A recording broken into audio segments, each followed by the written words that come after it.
Welcome student. हम inventory management की important techniques पर आज डिस्कशन करेंगे। ABC analysis. एबीसी एनालिसिस से हमें लगता है कि इसका फुल फॉर्म क्या है, पर इसका कोई फुल फॉर्म नहीं है। एबीसी एनालिसिस या classification used in inventory management terms to help identify the most important product in the portfolio। Okay, जो हमारे इंपॉर्टेंट प्रोडक्ट के पोर्टफोलियो हैं उसमें हम क्लासिफाई करते हैं हमारे रॉ मटेरियल को ए बी सी कैटेगरी में। ए बी सी कैटेगरी में किस तरीके से हम क्लासिफाई करते हैं? जो ए कैटेगरी है, मतलब ए मीन्स टॉप, तो जो भी प्रोडक्ट की कॉस्ट हाई होगी और क्वांटिटी लेस होगी उसको हम कहाँ लिखेंगे? ए कैटेगरी में लिखेंगे। फॉर एग्जाम्पल, अगर हम ट्रैक्टर जहाँ असेंबल होते हैं तो वहां ट्रैक्टर में जो बॉडी है, इंजन है, वो उसकी कॉस्ट क्या होती है? हाई होती है, पर क्वांटिटी लिमिटेड होगी। एक ट्रैक्टर में एक ही इंजन लगना होगा, उसकी बॉडी एक ही यूज होगी, तो जिसकी क्वांटिटी लेस है पर कॉस्ट हाई है वो ए कैटेगरी में जाएगा। सेकंड, बी कैटेगरी में ऐसे प्रोडक्ट होंगे जो कि मीडियम होंगे, मीडियम कॉस्ट भी मीडियम है और क्वांटिटी भी मीडियम है उसे असेंबल करने। जैसे कई पार्ट्स हैं जो रिक्वायरमेंट होंगी ट्रैक्टर असेंबल करने के लिए, तो वो बी कैटेगरी में जाएगी, जिनकी क्वांटिटी भी मिनिमम है और कॉस्ट भी मिनिमम है। सी कैटेगरी में वो सारे प्रोडक्ट जाएंगे जिनकी क्वांटिटी भी हाई है और कॉस्ट भी, क्योंकि वो हमें क्वांटिटी में हाई चाहिए तो कॉस्ट भी उनकी उसके रेशो में हाई रहेगी। जैसे कि कितने नट बोल्ट हमारे ट्रैक्टर में लग रहे हैं, ये हम क्वांटिटी में नहीं कैलकुलेट कर सकते, वो तो असेंबल करते समय ही समझ में आएगा, तो उसकी कॉस्ट उसके अकॉर्डिंग अफेक्टेड होगी। तो ए बी सी कैटेगरी का मतलब आप मेरे ख्याल से अब आप समझ चुके होंगे कि ए कैटेगरी में वो सारे आइटम जिनको आपको स्ट्रिक्टली मेंटेन करने की जरूरत है, स्ट्रिक्टली इन्वेंटरी कंट्रोल की रिक्वायरमेंट है, वो एक कैटेगरी में जाएंगे क्योंकि उनकी कॉस्ट हाई होती है। और हम इसको इसलिए मेंटेन करते हैं कि एक बेटर फोरकास्टिंग हमें मिल जाए, कि हमारी कॉस्ट प्रॉपर यूज हो, फ्रीक्वेंसी के साथ हम उसको यूज कर सके और एक फ्रीक्वेंसी में हम ऑर्डर भी कर पाए। और उस प्रोडक्ट के बगैर हमारा जो ए कैटेगरी का मटेरियल है उसके बगैर हमारा फिनिश प्रोडक्ट कंप्लीट नहीं हो सकता है।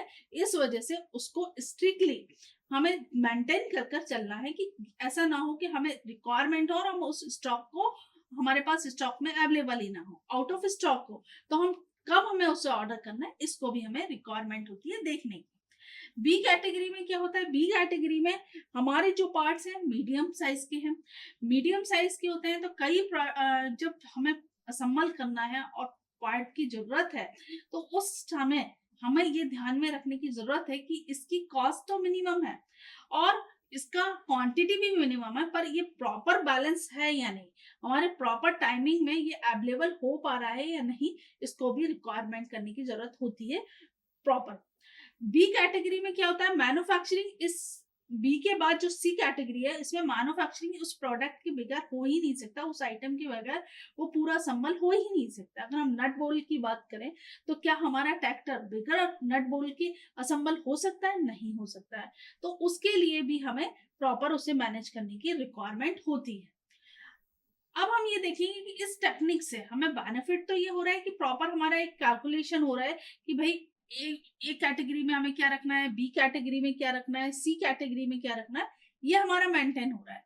पर इस टेक्निक से हमें क्या एडवांटेज है, हमें क्या हेल्प मिलती है, ये हम समझते हैं कि इस बिजनेस से अगर हम ये टेक्निक यूज करते हैं हमारे बिजनेस में तो हमारी कॉस्ट कंट्रोल में रहती है, प्लस हमारा स्टॉक प्रॉपर मैनेज रहता है। क्योंकि हमारा जब नंबर ऑफ आइटम ज्यादा बढ़ जाते हैं या हम उनको स्टोरेज करने की कोशिश करते हैं तो हमारी कैपिटल वहां पर इन्वेस्ट हो जाती है, तो उसे इन्वेस्ट करने से हमें बचना है और हमारी कॉस्ट को इफेक्टिव बनाना है। तो ये टेक्निक बहुत यूजफुल होती है क्योंकि हमें पता है कि किस क्राइटेरिया का आइटम हमें कब कॉल करना है, कि सारे का सारा आइटम एक साथ नहीं बनाना है। अगर हमें जरूरत है तो हमें एक कैटेगरी का बुलवाना है या टू बी का बनवाना है या सी का ऑर्डर करना है, ये हम चेक करते हैं टाइम टू टाइम। प्लस हमारे पास अगर रिकॉर्ड इस तरीके से मेंटेन होता है तो हम एक ऑप्टिमम लेवल मेंटेन कर पाते हैं हमारे स्टॉक का, कि हमें किस ऑप्टिमम लेवल पर मैनेज करके रखना है हमारी इन्वेंट्री। एबीसी मेथड के बेस पर हम अपने स्टॉक का टर्नओवर रेशियो भी हाई कर सकते हैं अपने स्टॉक को प्रॉपर यूज कर कर, क्योंकि ये एक सिस्टमैटिक रिकॉर्ड होता है। हम इस तरीके से सिस्टमैटिक रिकॉर्ड बनाकर हम सिस्टमैटिक कंट्रोल कर सकते हैं हमारी इन्वेंट्री को। हमारी एबीसी एनालिसिस करने से यह भी बेनिफिट होता है कि जो हमारी स्टोरेज एक्सपेंसेस है वो हम प्रॉपर कवर कर पाते हैं, उन्हें मेंटेन कर पाते हैं विदाउट एनी प्रेशराइज हुए बगैर कि हमें किस कैटेगरी का क्या स्टोरेज कर कर रखना है। अगर हमें एक कैटेगरी में हमारा बड़ा कोई आइटम है और जो हमारी स्टोरेज कैपेसिटी को फुलफिल कर रहा है और बी सी में छोटे आइटम है, तो हमें कब किसको कॉल करना है इसके बेस पर हम देख सकते हैं। जिस तरीके से हर टेक्निक में एडवांटेज होते हैं तो डिसएडवांटेज भी कुछ होते हैं। तो एबीसी एनालिसिस में डिसएडवांटेज क्या है इस पर हम थोड़ा सा फोकस करते हैं कि हम जब ये पूरा मैनेज करते हैं ए बी सी, तो इसके रिजल्ट के लिए हमें एक सिस्टमैटिक स्टोरेज कैपेसिटी की रिक्वायरमेंट होती है। कहीं किसी एक स्टोर में नहीं रख सकते क्योंकि हमें पता है कि ए कैटेगरी का हाई प्राइस वाला आइटम है तो उसे हमें अलग रखना है, बी को अलग रखना है, सी को अलग रखना है। तो हमें एक सिस्टमैटिक वे में इसको स्टोर करने की रिक्वायरमेंट होती है। कई बार ऐसा होता है कि हमारे पास प्लेस नहीं है तो ये प्रॉब्लम भी क्रिएट कर देती है। सेकेंड जो डिसएडवांटेज है कि कई बार हम अपनी कोडिंग जो हमें करनी है मटेरियल के ऊपर, उसको कोडिंग करने में हमारा टाइम कंज्यूम बहुत हो जाता है, हम उसे एनालाइज करने में हमें टाइम लगता है। तो वो एक डिसएडवांटेज है कि हमें वो जो टाइम हमें उसमें कंज्यूम करना है वो हमें एक टाइम टू टाइम करना ही पड़ेगा। और इसके बेस पर हम ये देख सकते हैं कि अगर हमारे जो डिसएडवांटेज है कि भाई हमारे पास स्टोर कैपेसिटी हमें बढ़ानी होगी या हमें कैटेगरी के लिए स्टॉक के लिए टाइम देना होगा, तो क्या हमारे डिसएडवांटेज हमारे एडवांटेज से हाई है, ये हमें सोचकर डिसीजन लेना होता है।